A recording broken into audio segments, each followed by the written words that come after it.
نحمدہ و نصلی علی رسولہ الکریم، اما بعد فاعوذ باللہ من الشیطان الرجیم، بسم اللہ الرحمن الرحیم۔ آج انشاءاللہ سلسلہ اسباق میں قربانی سے متعلق چھٹا سبق ہے۔ اس میں بھی انشاءاللہ چند اہم مسائل ذکر کیے جائیں گے۔ سب سے پہلا مسئلہ یہ ہے کہ کون سے جانور کی قربانی کرنا زیادہ افضل ہے، دوسرا یہ کہ جانور کو خصی کرنا، اور تیسرا کس طریقے سے، یعنی کہ کسی جانور میں اگر کوئی شخص اکیلے قربانی کرتا ہے، یعنی کہ اس کو اکیلے خرید کر اگر اس کو قربان کرتا ہے تو یہ سب سے زیادہ فضیلت کا باعث ہے۔ سب سے پہلا جو مسئلہ ہے کہ کون سے جانور کی قربانی کرنا افضل ہے، تو اس میں فقہاء نے لکھا ہے اگر کوئی شخص دمبے کی قربانی کرنا چاہتا ہے یا ایک حصہ ڈالنا چاہتا ہے تو اس میں دیکھا جائے گا کہ قیمت کس کی زیادہ ہے۔ جس کی قیمت زیادہ ہوگی تو وہ زیادہ افضلیت کا باعث ہوگی، یعنی کہ 7ویں حصے کی قیمت زیادہ ہے تو وہ زیادہ افضل ہے۔ اگر دمبے کی قیمت زیادہ ہے تو پھر دمبے کی قربانی افضل ہوگی، اور اگر دونوں کی قیمتیں برابر ہوں تو پھر کثرت گوشت، یعنی کہ جس میں زیادہ گوشت ہو اس کا اعتبار ہوگا۔ تو اس کے مطابق بعض مفتیان علماء نے یہ بھی لکھا ہے کہ بڑے جانور میں جس میں کسی اور کا حصہ شامل نہ ہو، اکیلے سے کرے، تو وہ چھوٹے جانور سے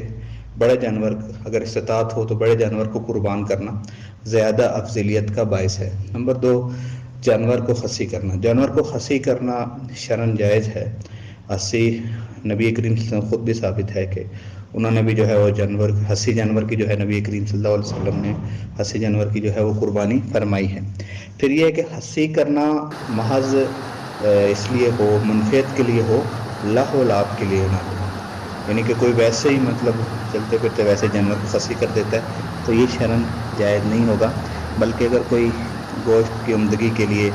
یا پھر وہ ہوتا ہے کہ اس میں جانور زیادہ تنگ نہیں کرتا، اس کے لیے جانور کو خصی کرنا چاہتا ہے تو شرعاً جائز ہے، اور اس کی قربانی کرنا بالکل ٹھیک بھی ہے، اور یہ نبی کریم صلی اللہ علیہ وسلم نے اس کی قربانی فرمائی بھی ہے۔ تیسرا مسئلہ یہ ہے کہ اگر کوئی شخص اپنی طرف سے بغیر کسی کو شریک کیے ایک جانور ذبح کرے یا پھر ایک بڑا جانور ذبح کر دے تو یہ زیادہ افضلیت کا باعث ہے۔ ویسے چھوٹے میں تو زیادہ حصے دار ہو ہی نہیں سکتے، اور بڑے میں بھی اگر وہ اکیلے کر دے تو وہ بھی زیادہ افضلیت کا باعث ہے، چونکہ بسا اوقات شریک جب انسان کے ساتھ مل جاتے ہیں، مطلب شرکاء حصے دار شامل ہو سکتے ہیں، تو ان کی نیت کا معلوم نہیں ہوتا یا کسی اور چیز کا معلوم نہیں ہوتا، تو اس وجہ سے